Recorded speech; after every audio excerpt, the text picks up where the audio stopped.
INL വഹാപക്ഷം പുതിയ party രൂപീകരിച്ചു. National league എന്ന പേരിലാണ് പാർട്ടി. AP അബ്ദുൽ വഹാബിനെ സംസ്ഥാന പ്രസിഡന്റായി തെരഞ്ഞെടുത്തു. ഇടതുപക്ഷത്തിനൊപ്പം ഉറച്ചുനിൽക്കുമെന്ന് അബ്ദുൽ വഹാബ് പ്രതികരിച്ചു. പാർട്ടിയുടെ പേര് ഇന്ന് മുതൽ നാഷണൽ ലീഗ് എന്ന് ആയിരിക്കും എന്നാണ് ആദ്യമായിട്ട് അറിയിക്കുന്നത്. ആ നാഷണൽ ലീഗിന്റെ സംസ്ഥാന പ്രസിഡന്റായിട്ട് പ്രൊഫസർ AP അബ്ദുൽ വഹാബിനെയും ജനറൽ സെക്രട്ടറി ആയിട്ട് നാസർ കോയ തങ്ങളെയും ഇന്ന് കൗൺസിൽ തെരഞ്ഞെടുത്തിരിക്കുന്നു.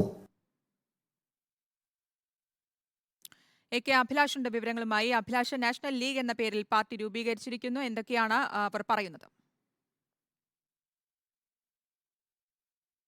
ശ്രുതി, കഴിഞ്ഞ ദിവസം ഈ INL വിഭജനവുമായി ബന്ധപ്പെട്ട ഒരു കേസ് ഉണ്ടായിരുന്നു. ആ കേസിൽ വഹാപക്ഷത്തിന് തിരിച്ചടി കേൾക്കുകയും ചെയ്തിരുന്നു.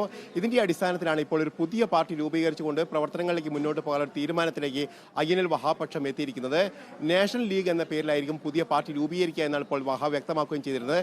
അതായത് 1994 മുസ്ലിം ലീഗിൽ നിന്ന് ഇബ്രാഹിം സുലൈമാനായിട്ട് പിരിഞ്ഞു പോകുന്ന സമയത്ത് അന്ന് രൂപീകരിച്ച പാർട്ടിയുടെ പേര് നാഷണൽ ലീഗ് എന്നായിരുന്നു. ആ ഒരു പേരാണ് ഇപ്പോൾ തങ്ങളുടെ പാർട്ടി സ്വീകരിക്കുന്നതെന്നാണ് ഇപ്പോൾ പറയുകയും ചെയ്യുന്നത്. അതോടൊപ്പം തന്നെ കോടതിയിൽ ഇപ്പോൾ നിലവിലുള്ള കേസ് തുടർന്ന് മുന്നോട്ട് പോകാനുള്ള തീരുമാനവും എടുത്തിരിക്കുന്നു. ഏതായാലും ഇടതുമുന്നണി കൺവീനറുമായി ഇന്നലെ തിരുവനന്തപുരത്ത് ഇവർ കൂടിക്കാഴ്ച നടത്തിയിരുന്നു.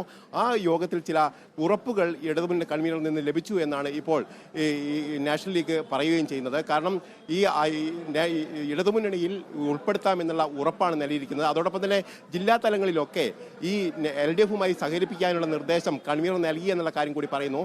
ഏതായാലും നാഷണൽ ലീഗ് തുടർ പ്രവർത്തനങ്ങൾ മുന്നോട്ട് പോകും. പ്രത്യേകിച്ച് തെരഞ്ഞെടുപ്പ് നടക്കുന്ന ഒരു സാഹചര്യത്തിൽ ഇടതുമുന്നണി സ്ഥാനാർത്ഥികളുടെ വിജയത്തിനായി അഹോരാത്രം പ്രവർത്തിക്കുമെന്ന് കൂടി പറയുന്നു.